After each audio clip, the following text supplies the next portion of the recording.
قال الله تعالى وبارك في القرآن المجيد والفرقان الحميد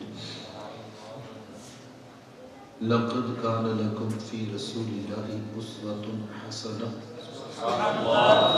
صدق الله العظيم اللهم صل على سيدنا مولانا محمد وسلم.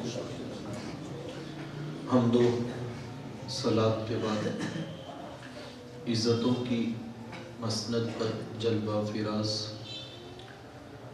عالی مرتبت ذی وقار محترم محتشم علماء کرام اور واجب الاحترام ذوی الاحتشام برادران اسلام، السلام علیکم ورحمۃ اللہ وبرکاتہ. بتوفیق باری تعالیٰ مجھے اور آپ کو حضور علیہ السلام کے ذکر جمیل کی سعادت مندیاں نصیب ہو رہی ہیں. دعا ہے اللہ تعالیٰ میری اور آپ کی شرکت کا ایک ایک لمحہ قبول فرمائے. آپ جانتے ہیں کہ اللہ کے رسول صلی اللہ علیہ وآلہ وسلم کی جس وقت ولادت ہوئی تو 7 دن تک اپنی والدہ حضرت آمینہ سلام اللہ علیہ کا دودھ پیا. 8ویں دن یہ اعزاز دشمن اسلام ابو لہب کی کنیز سویبہ کو حاصل ہوا. اس نے حضور علیہ السلام کو دودھ بھی پلایا اور دیکھ بھال بھی کی.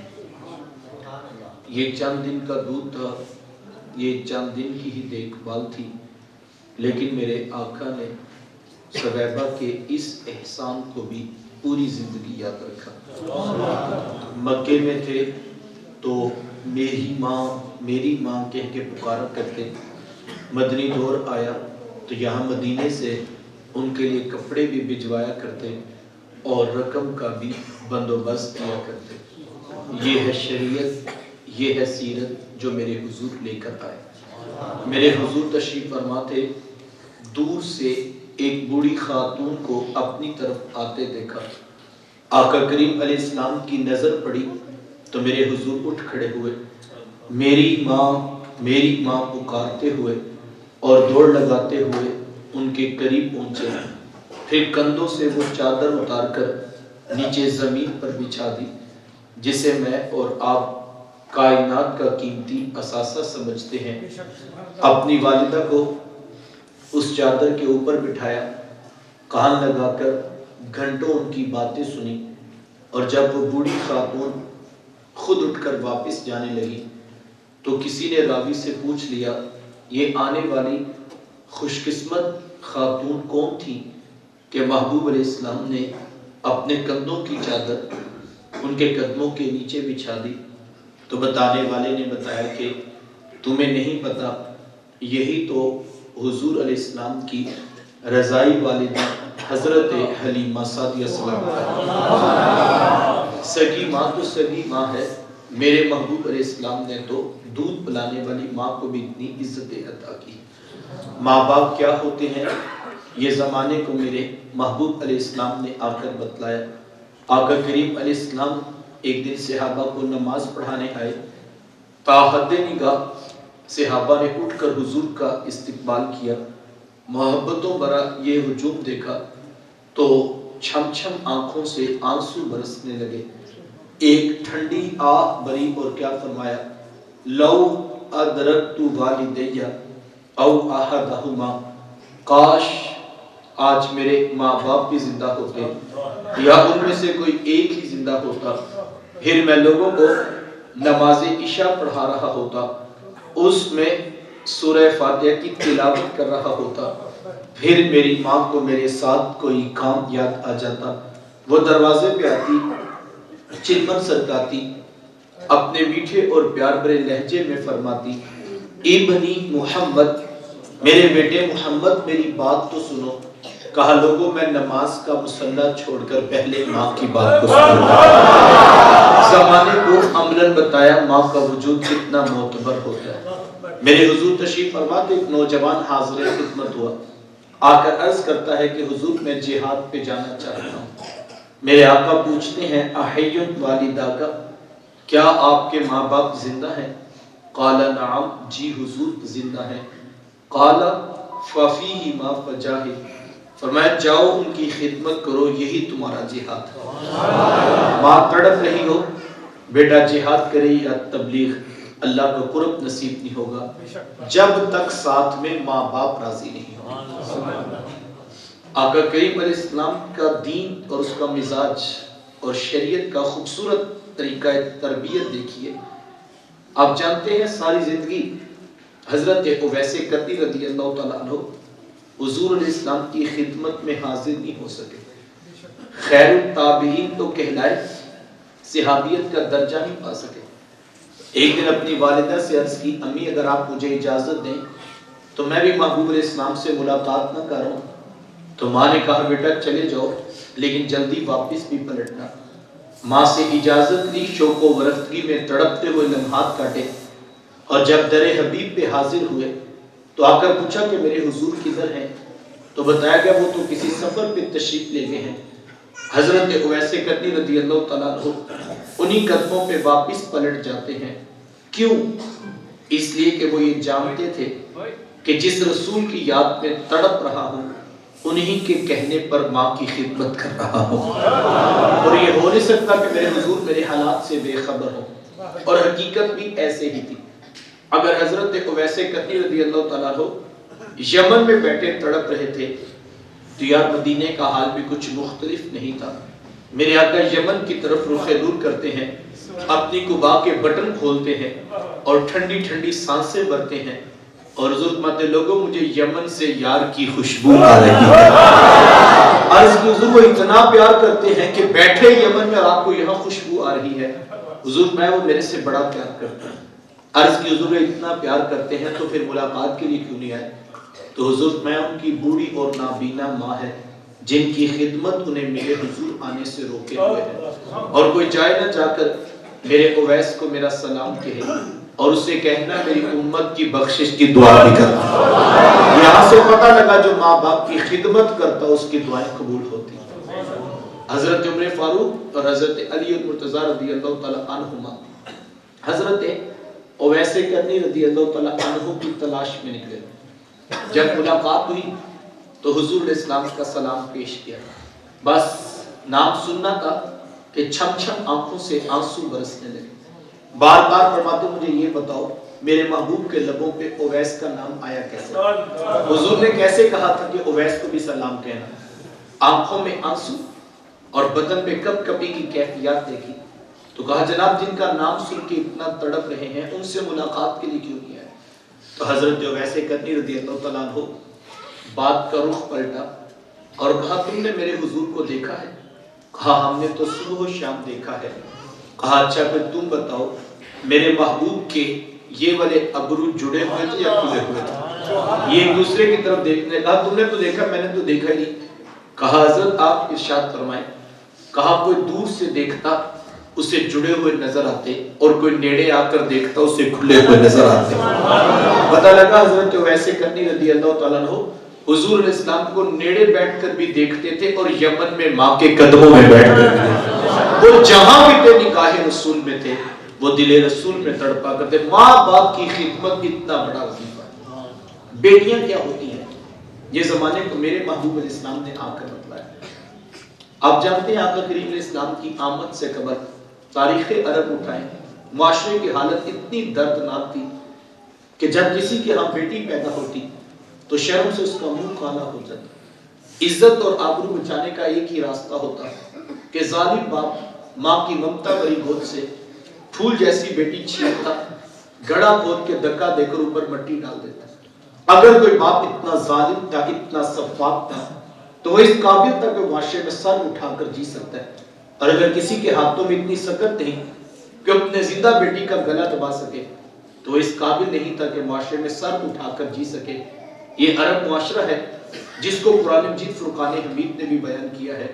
وہ عملاً بیٹیوں کو ذبح کیا کرتے اور بہنوں کو زندہ درگور کر دیا کرتے۔ جس دور میں بیٹی ذبح کی جا رہی تھی، جس دور میں بہن زندہ درگور کر دی جاتی، میرے حضور اس دور میں کلمہ حق بلند کیا اور فرمایا بیٹیوں کو ذبح کرنے والوں سن لو، فاطمہ تو بدعۃ منی، میری فاطمہ تو میرے جگر کا بھی ٹکڑا ہے۔ یہ کلمہ محبت بھی ہے، یہ کلمہ جہاد بھی ہے۔ دیکھیں میں آیا آپ آج اپنی بیٹی یا بہن کے لیے کوئی پیار بڑی بات کہے تو یہ بہت بڑی بات نہیں ہے۔ آج اس معاشرے میں بیٹی کی عزت ہے، آج اس معاشرے میں بہن کا وقار ہے۔ یوں ہی تو نہیں بوڑھا باپ اپنی جھکی ہوئی کمر پہ بوریاں لاد لاد کے مزدوری کر رہا کہ میں نے اپنی بیٹی کو عزت کے ساتھ رخصت کرنا۔ جوان سال بھائی فیکٹری میں اوور ٹائم لگا رہے ہیں کہ ہم نے بہنوں کو عزت کے ساتھ بیانا ہے۔ یار یہ باپ تو ذبح کرتا تھا، یہ بھائی تو زندہ درگور کر دیتا تھا، ان کے سینے میں اتنا کوٹ کوٹ کر پیار کس نے بھر دیا؟ جواب ایک ہی ملے گا، یہ فیض ہے آمینہ کے لال کا، یہ فیض ہے میلاد والے آقا کا، جنہوں نے کٹتی بیٹیوں کو عزت اور ذبح ہوتی ہوئی بہنوں کو زندگی کی بہاریں عطا فرمائیں۔ آقا کریم علیہ السلام ایک دن گھر تشریف لائے تو ام المومنین حضرت سیدہ عائشہ صدیقہ رضی اللہ تعالی عنہا عرض کرتی ہے کہ حضور آج بڑا عجیب واقعہ ہوا۔ حضور میں عائشہ آج کیا ہوا؟ عرض کی حضور حبشیہ نیاب ایک عورت آئی اور اس نے آ کر دروازے پر صدا لگائی۔ میں نے گھر میں تلاش کیا کہ کوئی چیز مل جائے تاکہ میں سائل کو صدقہ کر دوں۔ تلاشِ بسیار کے بعد مجھے صرف ایک کھجور ملی اور میں اس کو وہی صدقہ کر دی۔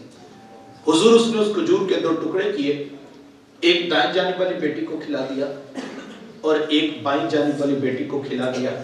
حضور ماں خود بھی بھوکی تھی، اس کا اپنا پیٹ بھی کمر سے لگا ہوا تھا، لیکن اس نے خود کچھ نہیں کھایا اور سب کچھ اپنی بیٹیوں کو ہی کھلا دیا۔ یہ کہتے کہتے ام المومنین آپ دیدہ ہو گئی، آنکھوں میں آنسو آ گئے۔ تو حضور میں سنو عائشہ، اگر کل قیامت کے دن ان بچیوں کی ماں کو جہنم میں جانے کا حکم ہو گیا تو یہی بیٹیاں درمیان میں آڑ بن کے کھڑی ہو جائیں گی کہ مالک ہم تو اپنی ماں کو جہنم میں نہیں جانے دیں گی، اللہ ان بچیوں کے کہنے پر ان کی ماں کو جنت عطا کرے گا۔ کہاں بیٹیاں باعث شرم و نگوار سمجھی جاتی تھی، کہاں بیٹیوں کے پیدا ہونے پہ ان کو دفن کر دیا جاتا تھا، اور کہاں یہ حضور کا فیض ہے کہ کل قیامت کے دن بیٹیاں کہیں گی مالک ہی ہماری ماں ہے، اس کو معاف کر دے۔ اللہ بیٹیوں کے کہنے پہ ماں کو بخش دے گا۔ خود فرمایا جس کو اللہ نے 2 بیٹیاں دی یا 2 بہنیں عطا کی، پھر اس نے ان کی پرورش کی، ان کی تربیت کی، یہاں تک کہ ان کا نکاح کر دیا، اور پھر پیچھے سے بھی اس نے خیر خبر رکھی۔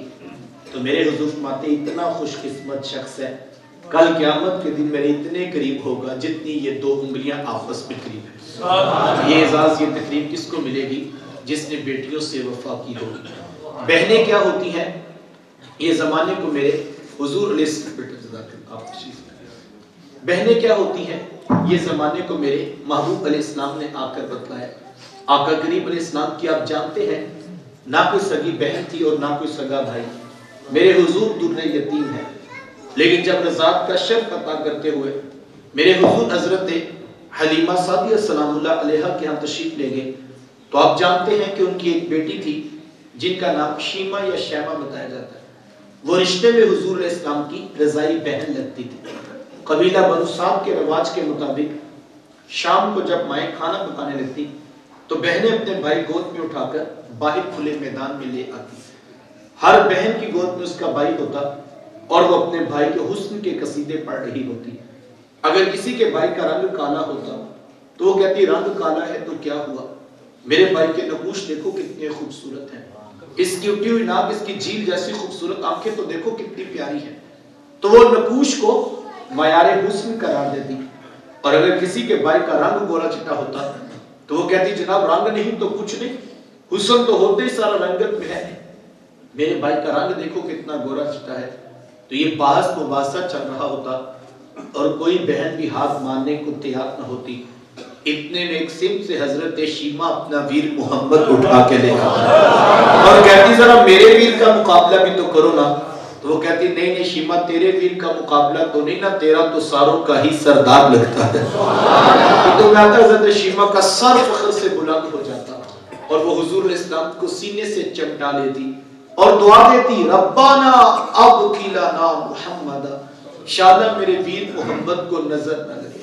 آج میں دیکھ رہی ہوں بچوں کا سردار ہے، کل اپنی آنکھوں سے دیکھو جوانوں کا بھی سردار بنے۔ زندگی کے لیل و نہار گزرتے گئے، حضرت شیمہ کی شادی ہوئی۔ حضور علیہ السلام کے صحابہ کی لڑائی اور جنگ اسی قبیلے کے ساتھ ہوئی جہاں حضرت شیمہ کی شادی ہوئی۔ آقا کریم علیہ السلام کے صحابہ نے ان کے کچھ بندے قتل کر دیے اور کچھ کو قیدی بنا کر صحابہ اپنے ساتھ لے آئے۔ عرب کے رواج کے مطابق قیدیوں کو چھڑانے کے لیے قوم کے سردار فدیہ اور فنڈ اکٹھا کرنے نکلے، ہر دروازے پہ دستک دیتے اور فنڈ مانگتے۔ چلتے چلتے حضرت شیمہ کے دروازے پر بھی پہنچ گئے، دستک دی تو پوچھا کون؟ کہا قبیلے کے سردار ہیں، فنڈ اکٹھا کر رہے ہیں، تم بھی اپنا حصہ ڈالو۔ پوچھا یہ فنڈ کس لیے اکٹھا ہو رہا ہے، یہ رقم کی جمع کی جا رہی ہے؟ تو کہا کہ مدینے میں ایک شخص ہے ادعائے نبوت رکھتا ہے، اس نے ہمارے لوگ پکڑ لیے، ہم نے اپنے قیدی چھڑانے۔ تو پوچھا کہ اس کا نام کیا ہے؟ کسی کی زبان سے بے ساختہ نکلا محمد صلی اللہ علیہ وآلہ وسلم۔ ایک عرصے کے بعد حضور علیہ السلام کا نام سنا تو آنکھوں میں آنسو آ گئے۔ کہا انہوں نے تمہارے بندے پکڑے ہیں؟ کہا ہاں انہوں نے ہمارے لوگ پکڑے ہیں۔ قابل فنڈ اکٹھا کرنا چھوڑو، صرف مجھے ساتھ لے چلو۔ کہا تم کیا کرو گے؟ کہا تمہارے قیدی چھڑا کے لاؤں۔ کہا تم ان کو جانتی ہو؟ کہا ہاں ہاں تمہیں نہیں پتا وہ میرے بچپن کے ویر اور بھائی لگتے ہیں، میں تمہارے قیدی چھڑا کے دکھاؤں۔ حضرت شیمہ قبیلے کے سرداروں کو ساتھ لیا، حضور علیہ السلام کے خیمہ نوری کی طرف سفر شروع کیا۔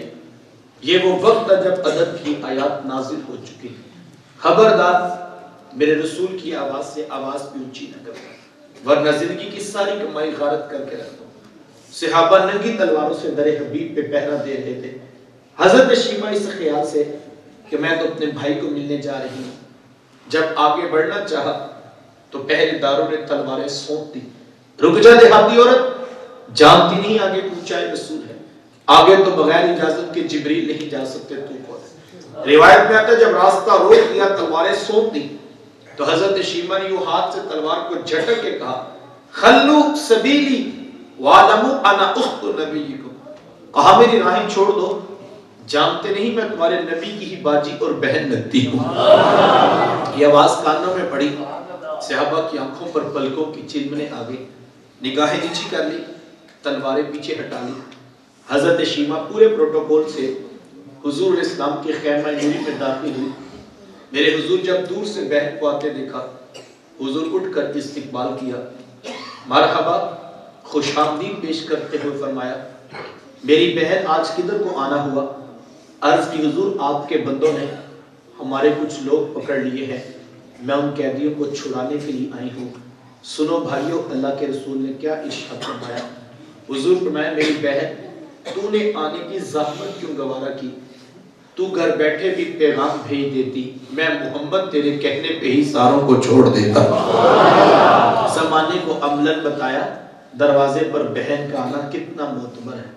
پھر چند جوڑے، کچھ گھوڑے، بہت سارا ساز و سامان، اور میرے حضور خود بہن کو چھوڑنے کے لیے دروازے تک تشریف لے آئے۔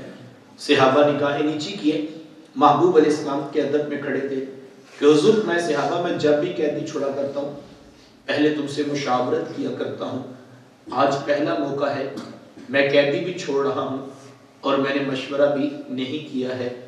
عرض کی اے بندہ نواز، آپ مالک کل کائنات ہیں، آپ جو چاہیں کریں، ہم کون ہوتے ہیں بھلا درمیان میں مشورہ دینے والے؟ لیکن حضور جی اتنا تو بتائیے آج کون سی خاص بات تھی کہ آپ نے مشورہ بھی ضروری نہیں سمجھا؟ حضور میں صحابہ آج میرے دروازے پر میری بہن آ گئی تھی، اور جب بہنیں دروازے پہ آ جائیں اللہ کا رسول انہیں خالی نہیں موڑا کرتا۔ زمانے کو عملاً بہن کا رشتہ میرے محبوب علیہ السلام کی دہلیز سے ملا ہے۔ وقت سمٹ رہا ہے، توجہ چاہوں گا، جس دور میں بیٹی ذبح کی جا رہی تھی، جس دور میں بہن زندہ درگور کر دی جاتی، جس دور میں ماں جیسا رشتہ بھی منڈیوں اور بازاروں میں بک جاتا، اس دور میں بیوی کی کیا حیثیت ہوگی؟ جبکہ آج کے اس تہذیب یافتہ دور میں بھی کچھ لوگ بیوی کو پاؤں کا جوتا خیال کرتے ہیں۔ یہ زمانے جاہلیت کی باتیں ہیں۔ آقا کریم علیہ السلام نے ازواج مطہرات کے ساتھ جو حسن سلوک کی داستانیں رقم کی ہیں، زمانہ ان کی مثال نہیں لا سکتا۔ کسی کو میرے حضور حمیرہ کہہ کے پکارتے ہیں، کسی کے لیے بکری کا بچہ ذبح کرتے ہیں اور گوشت کے مختلف ٹکڑے ان کی سہیلیوں کے ہاں بیچتے ہیں۔ حضور کثرت کے ساتھ حضرت خدیجہ کبریٰ رضی اللہ تعالیٰ عنہا کا ذکر کیا کرتے ہیں۔ حضرت سیدہ عائشہ صدیقہ رضی اللہ تعالیٰ عنہ فرماتی ہیں کہ میرا جو ان سے رشتہ تھا ایک دن میری زبان سے بے ساختہ نکل گیا کہ حضور اللہ نے آپ کو بہتر ازواج عطا کر دی ہیں اور آپ ابھی تک اس بوڑھی عورت کا ذکر نہیں چھوڑتے۔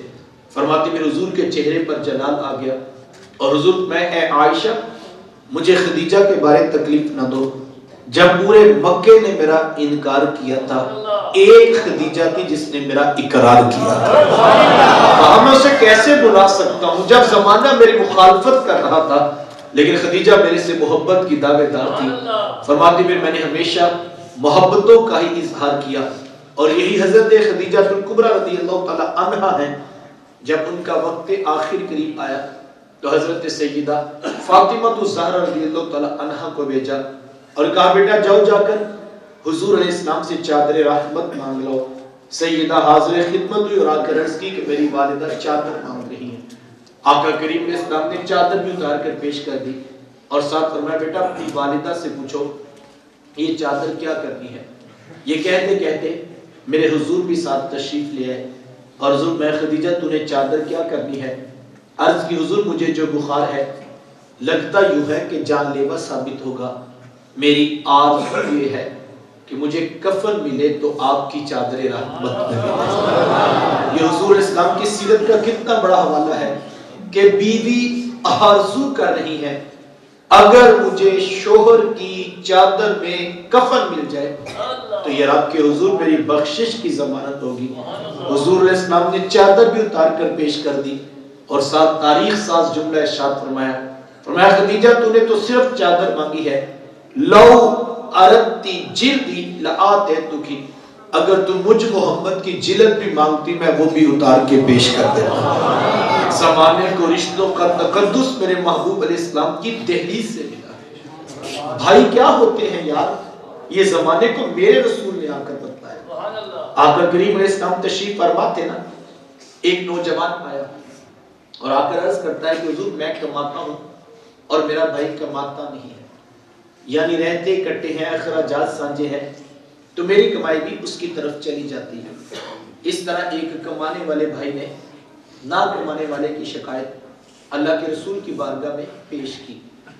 آج گھر گھر کا یہی دکھڑا ہے، جو زیادہ وہ کسی کو کچھ نہیں سمجھتا.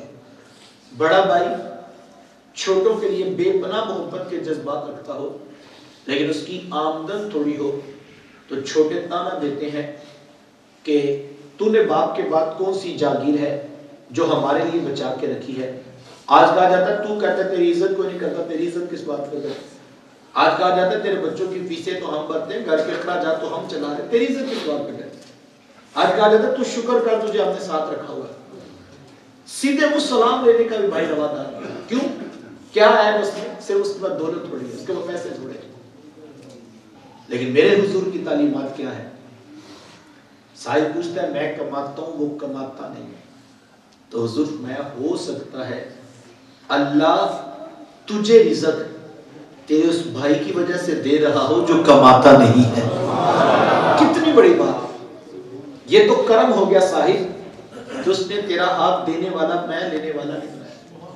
اگر تیرا ہاتھ دینے والا بنا دیتے تو کیا کر سکتا تھا؟ تو بھی تو سی ماں کا بیٹا، تو بھی تو سی باپ کی اولاد ہے. تیری رگوں میں کوئی الگ سے سرخ رنگ کا خون تو نہیں دوڑتا، تیرے دماغ میں الگ سے سوچوں کے سوتے تو نہیں پھوٹتے. تجھے اپنی ڈگریوں پہ ناز ہے، تیرے سے بڑی بڑی ڈگریوں والے لوگوں کے آگے خاک چھانتے پھرتے. یہ محض اس کا کرم کا صاحب اس نے تیرا ہاتھ دینے والا بنا دیا. ساری برادری پورا خاندان 30 سال سے کاروبار کرنے والے نیچے رہ گئے. تیرا ستارہ اوج سریا کی بلندیوں کو چھونے لگا. تجھے اونچا اس لیے تو نہیں کیا تھا کہ تو M P A M N A وزیروں امیروں کے ہاں دعوتیں اڑاتا پھرے. تجھے تو اونچا اس لیے کیا تھا کہ تو پلٹ کے نیچے دیکھتا اور جو بہن بھائی نیچے رہ گئے تھے اب ان کو کھڑا کرنے کا سوچتا. وہ کسی دانشور نے کسی کروڑ پتی کا انٹرویو لیا تو پوچھا جناب آپ کروڑ پتی کیسے بنے؟ آج ہر شخص چاہتا ہے میں بھی راتوں رات امیر ہو جو میں بھی کروڑ پتی بن جاؤں. تو پوچھا جناب آپ کروڑ پتی کیسے بنے؟ تو اس نے مسکرا کے کہا میں نے اپنے نیچے والوں کو لاکھ پتی بنا دیا، قدرت نے مجھے کروڑ پتی بنا دیا. جو نیچے والوں کے بارے میں سوچتے ہیں، جو اپنے ماتحت جڑے ہوئے کمزور ضعیف لوگوں کے بارے میں ان کے لیے کچھ سوچ پاتا ہے، اللہ کی رحمت اس کی مددگار ہوتی ہے. صاحبوں یہ وہ محبتوں کا دین ہے، یہ وہ الفتوں کا پیغام ہے، یہ وہ جوڑنے والی تعلیمات ہیں جو لے کر میرے حضور اس کائنات میں جلوہ فراز ہوئے. ہم نے حضور علیہ السلام کی آمد کی خوشی میں کنکمے روشن کیے، ہم نے چراغ جلائے، ہم نے جھنڈیاں لگائی، ہم نے جھنڈے نصب کیے، ہم راہوں میں پھول کلیاں پتیاں بھی بچھا رہے ہیں، ہم مٹھائیاں بھی بانٹ رہے ہیں اور ہم دیگیں بھی پکا رہے ہیں. یہ سب کام باعث برکت، میں ان کی نفی نہیں کرتا. وہ تو نادان ہے بیچارہ جو اس عنوان پر بھی الجھ پڑا اور نہ جانے کون کون سا فتویٰ ہے جو امت پر لگا دیا گیا. میں تو صرف ایک جملہ اس موضوع پر کہتا ہوں کہ یار مجھے یہ بتاؤ اگر حضور علیہ السلام کی آمد کی خوشی بھی نہیں منانی تو یار کائنات میں پھر خوشی بچتی کون سی ہے؟ خوشی ہے کیا؟ خوشی کا کوئی تعلق انسان کے ساتھ ہے؟ ایک لمحے کے لیے تصور کریں ان کی ذات اگر درمیان میں نہ ہو تو پیچھے بچا کیا؟ جب تک وہ نہیں تشریف فرما لائے، تشریف فرما نہیں ہوئے تھے، پیدا ہوتے بیٹی کو ماں کی گود سے چھین کر گڑھا کھود کے دفن کر دیا جاتا تھا اور دفن کرنے والا کوئی پرایا نہیں ہوتا تھا، اسی بیٹی کا سگا باپ ہوتا تھا. بہن ذبح ہو جاتی تھی اور ذبح کرنے والا کوئی پرایا نہیں، اسی بہن کا سگا بھائی ہوتا تھا. ماں بازاروں میں بک جاتی تھی یار اور بیچنے والے کوئی پرائے نہیں، اسی ماں کے پیدا کیے ہوئے بیٹے ہوتے تھے. مجھے بتائیں خوشی کا کوئی تصور تھا انسان کے پاس؟ یہ تو کرم ہو گیا صاحب کہ دھرتی پہ میرے حضور کے مبارک قدم لگے. روٹی ہوئی خوشیاں پھر واپس زمین والوں کو عطا کی گئی ہیں. کائنات میں جتنی بھی خوشیاں ہیں وہ سارا صدقہ ہے آمینہ کے لال کا.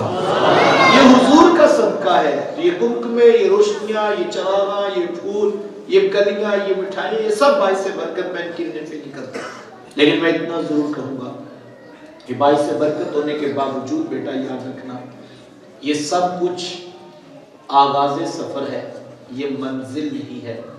منزل میرے حضور کی ذات ہے، منزل میرے محبوب کا پیغام ہے، منزل ان کا اسوہ نور ہے. بڑا نادان ہوگا وہ بیچارہ جو آغاز میں ہی الجھ پڑا اور اس نے منزل کا سفر نہیں کیا. منزل کا سفر کیجئے. اور منزل کیا ہے؟ میں ساری 2 جملوں میں بات کروں تو میرے شیخ طریقت فرماتے ہیں کہ بیٹا یہ نہ ہو کہ لوگ تم سے پوچھے کہ تم کون ہوتے ہو اور تم پاسپورٹ سے مذہب کا خانہ دکھاؤ، یہ دیکھیے اسلام لکھا ہے ہم مسلمان ہوتے ہیں. کہا نہیں بیٹا، نہ کسی کو پوچھنا پڑے، نہ کسی کو بتانا پڑے. تم دور سے آ رہے ہو، تمہاری وضع قطع، شکل و صورت، چال ڈھال، انداز معاشرت اتنا خوبصورت ہو کہ لوگ مسکرا کے کہیں وہ دیکھیے میلاد والے آقا کا امتی آ رہا ہے. میلاد والوں کی یہ منزل ہے، میلاد والوں کی یہ منزل ہے. اس منزل کو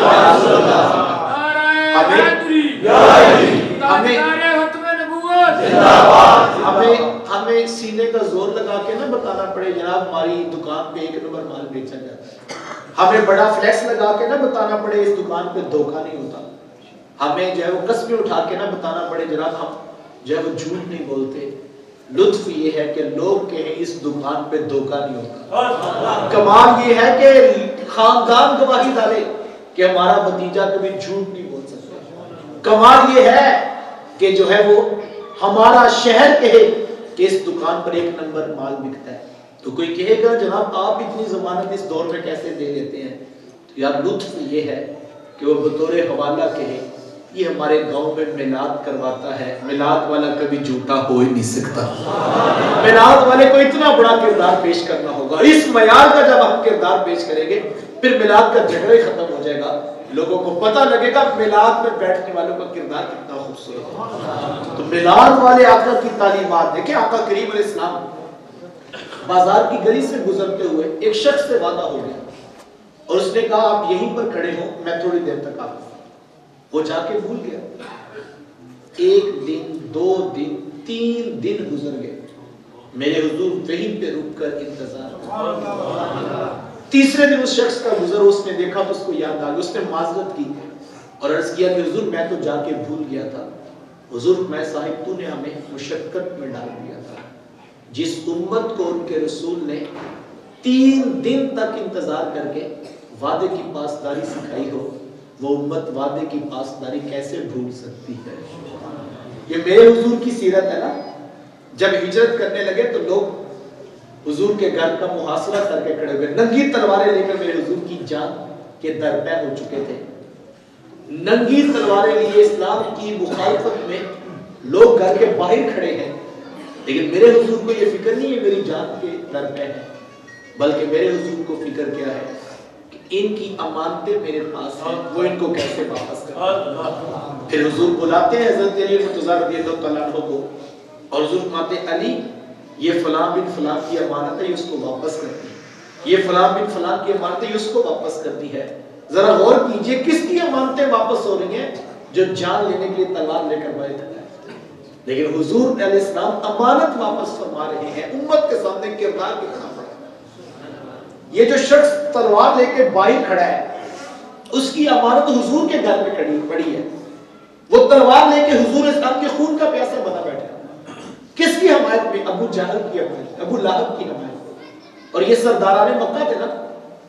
یار یہ کیسی عجیب بات ہے. ذرا کردار کی چمک دیکھو. جو ابو جہل کی حمایت میں اسلام کی مخالفت میں حضور کے خلاف تلوار لے کر آیا ہے وہ اپنی امانت ابو جہل کے گھر میں کیوں نہیں رکھواتا؟ وہ اپنی امانت ابو لہب کے گھر میں کیوں رکھواتا؟ اس کو پتا تھا ابو جہل سردار ہونے کے باوجود دھوکہ دے گا، محمد دھوکہ نہیں دے گا. صادق اور امین لوگوں نے کہا تھا، یوں ہی نہیں کہا تھا صاحب انہیں پتا تھا مذہب کا اختلاف اپنی جگہ پر، لیکن وہ شخص جھوٹ نہیں بولتا، وہ شخص دھوکہ نہیں دے گا، وہ ہمارا مال کبھی بھی ضائع نہیں کرے گا۔ یہ اتنا بڑا کردار ہے جو حضور نے امت کو دکھایا۔ شخص کا نام ہے حضرت حذیفہ بن یمان۔ میری آخری بات میں توجہ چاہوں گا، حضرت حذیفہ بن یمان رضی اللہ تعالیٰ، یہ مکہ المکرمہ سے تجارت کر کے واپس آتے مدینے کی طرف، رستے میں کافروں نے ان کو پکڑ لیا، مال بھی لوٹ لیا، سامان بھی قبضے میں کر لیا۔ پوچھا کدھر جا رہے تھے؟ کہا میں تو مدینے جا رہا تھا۔ تو کہا کہ تمہیں ایک شرط پہ چھوڑیں گے، تم وعدہ کرو کہ تم مدینے جا کے اسلامی لشکر میں شمولیت اختیار نہیں کرو۔ انہوں نے وعدہ کر لیا، انہوں نے سامان بھی چھوڑ دیا، مال بھی واپس کر دیا۔ جب یہ مدینے میں پہنچے، جلدی جلدی آئے تو دیکھا کہ لوگ بدر کی تیاریاں کر رہے ہیں۔ پہلا مارکا کفر اور اسلام کا، بدر کا مارکا، اس کی تیاری ہو رہی ہے۔ اور آپ جانتے ہیں مٹھی پر جماعت تھی، ساز و سامان پاس نہیں تھا۔ انہوں نے جلدی جلدی سامان رکھا اور تیاری کی اور آ کر لشکر میں شامل ہو گئے۔ میرے حضور علیہ السلام تک پیغام پہنچا کہ حضرت حذیفہ بن یمان رضی اللہ تعالیٰ عنہ بھی پہنچ گئے ہیں۔ خوشی ہونی چاہیے، ایک بندہ بڑھ گیا، ضرورت بھی ہے، لیکن میرے حضور نے حضرت حذیفہ کو بلایا اور حضور فرمایا حذیفہ ادھر کافروں سے وعدہ کیا تھا نا کہ جا کے لشکر میں شامل نہیں ہوں گا؟ عرض کی جی حضور میں نے وعدہ کیا تھا۔ فرمایا حذیفہ پھر آپ یہاں کیوں آگے ہیں؟ آپ واپس چلے جائیں نا۔ عرض کی حضور وہ تو کافر ہیں۔ حضور میں ہاں حذیفہ، میں محمد کافروں سے کیے ہوئے وعدے بھی پورے کرتا ہوں۔ میں کافروں سے، حضرت حذیفہ کو واپس جانا پڑا۔ ذرا غور کریں، ہم دیکھیں اس بات پہ کس قدر روشنی ہے۔ ذہن میں سوال تو پیدا ہوتا ہے، وہ تو کافر تھے، ہماری تو پارٹی یا تنظیم یا مسلک یا کوئی شے نہ ملتی جلتی ہو کسی سے، ہم تو اس کا مال لوٹ کے لے جائیں نا۔ وہ کافر تھے، حضور نے کیا فرمایا؟ اس کا میرے استاد سے اختلاف ہو جو میں معافی نہ کروں، وہ کافر تھے۔ ذہن میں سوال آتا ہے وہ تو یار کافر، اس سے وعدے کو کیا کیا؟ لیکن حضور کیوں فرماتے ہیں کہ میں محمد کافروں سے وعدہ پورا کرتا ہوں؟ امت کو پیغام دینا تھا وہ کافر ہے، تو محمد کا غلام ہے، تو رسول اللہ کے پیچھے کھڑا ہے نا، تو نے تو اپنے رسول کی سیرت دیکھنی ہے، تو انہیں تھوڑی دیکھنا ہے۔ یہ تھا کردار جو حضور اسلام نے امت کے سامنے رکھا تھا، کافروں سے کیے ہوئے وعدے پورے کیے حضور اسلام کی ذات نے۔ آج میں دیکھوں میں کہاں کھڑا ہوں، اگر میرے بھائی کو بھی میرے پہ یقین نہیں ہے اور میرے رشتہ داروں کو بھی مجھ پر یقین نہیں، پھر سوچنے کی ضرورت ہے یا نہیں؟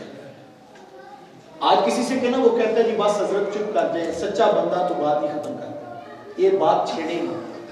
کسی کو کوئی سچا شخص نہیں ملتا۔ قیامت کی نشانیوں میں ایک بات یہ گنوائی گئی تھی کہ کوئی شخص کہے گا فلاں علاقے میں ایک امانت دار بندہ ہے، اور وہ بندہ مشہور ہوگا، بس ایک ہی ہوگا۔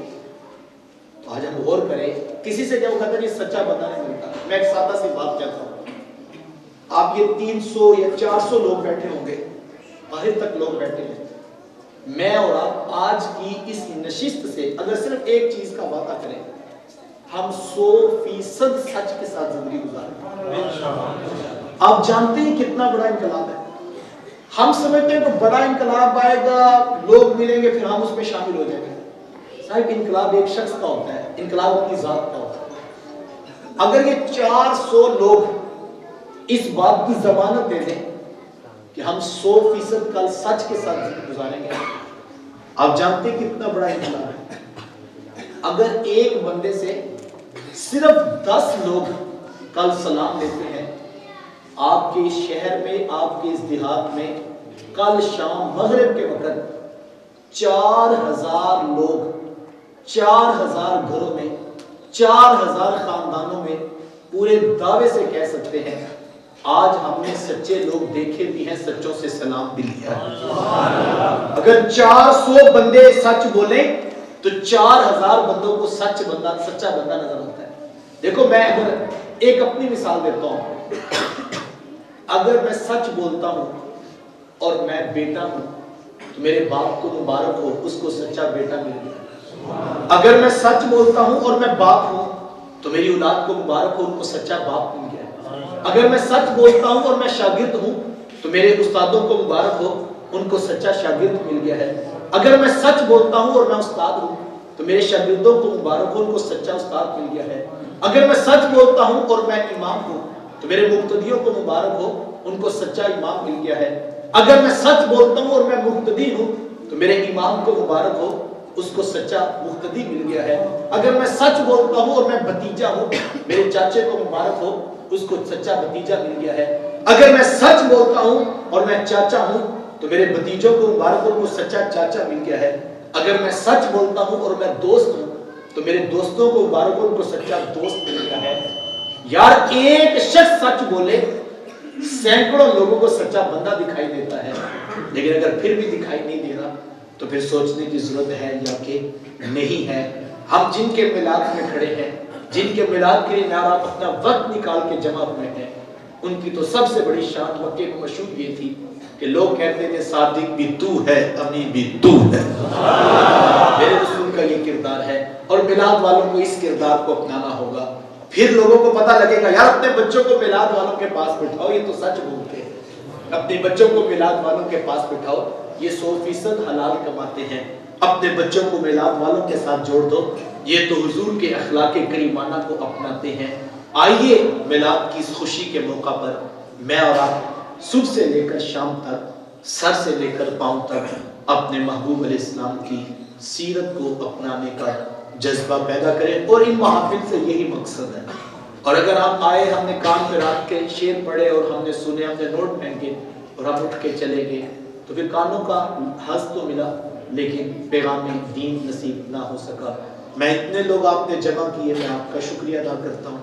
آپ لوگ اپنا قیمتی وقت نکال کر آئے، میرے نوجوانوں کو اللہ برکت دے جنہوں نے اس پرفتر دور میں اتنے لوگوں تک دین رسول کے پیغام کی دعوت پہنچا کے، علماء کو اللہ سلامت رکھے۔ یہ مصروف لوگ ہیں جو اپنا بھی وقت نکال کر حوصلہ افزائی کرنے کے لیے جمع ہوئے۔ اللہ سب کا آنا قبول فرمائے۔ وآخر دعوانا ان الحمدللہ۔